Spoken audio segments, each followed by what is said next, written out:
It's now again. Welcome back to It's Now Again, your daily mindfulness training session. I'm your host, Jeremy West. Today we're focusing on a critical topic for those recovering from religious trauma: rebuilding self-trust. For many, strict religious upbringing may have taught them to distrust their own instincts and instead rely on outside authority. For me, that outside authority was the inerrant Word of God, the Bible. But reclaiming that trust in yourself is not only possible, it's essential for healing and personal growth. First, let's acknowledge how this lack of trust develops. Many religious environments emphasize obedience, sometimes at the expense of personal autonomy. Being told that our natural impulses or desires are wrong can lead to a disconnect between what we feel and what we believe is right. Recognizing this helps to understand that self-doubt may not stem from who you are, but rather from learned beliefs that were designed to instill dependence on external authority. The journey back to self-trust begins with self-compassion. Remind yourself that doubting your instincts isn't a personal failure. It's a response to conditioning. Give yourself permission to be gentle and patient as you work to rebuild that trust. Consider affirmations like, "I am learning to trust myself," or "my feelings are valid."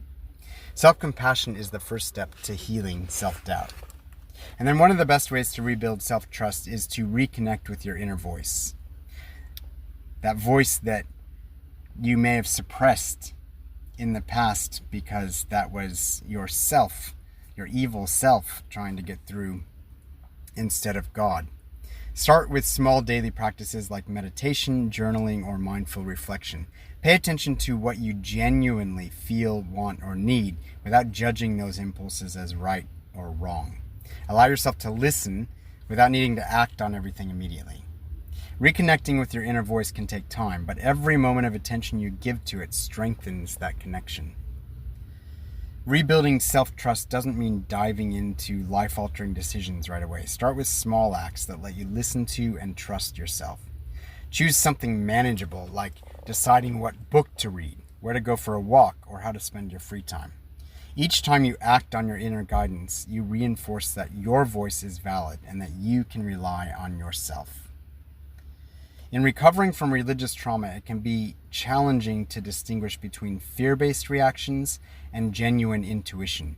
Mindfulness practices, such as deep breathing or body scanning, can help you calm anxious responses and tune into a more grounded sense of intuition.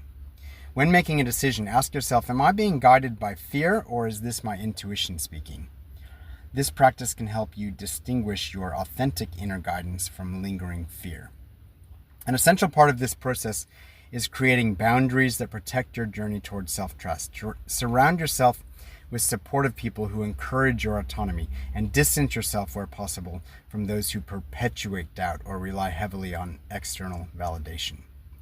Boundaries empower you to create a safe space for your growth, where your choices and your voice are honored. That's it for today's episode. Remember, rebuilding self-trust is a gradual process, but each mindful step you take reinforces your confidence in yourself. You are reclaiming the ability to make choices that resonate with your true self. For more support, visit jeremywest.net, where I offer mindfulness coaching and resources such as guided meditations for those healing from religious trauma. And if you have a question or topic you'd like addressed, email itsnowagain@gmail.com. That's all the letters, but no apostrophes. itsnowagain@gmail.com. Until next time, stay present, keep practicing, and remember, it's now again.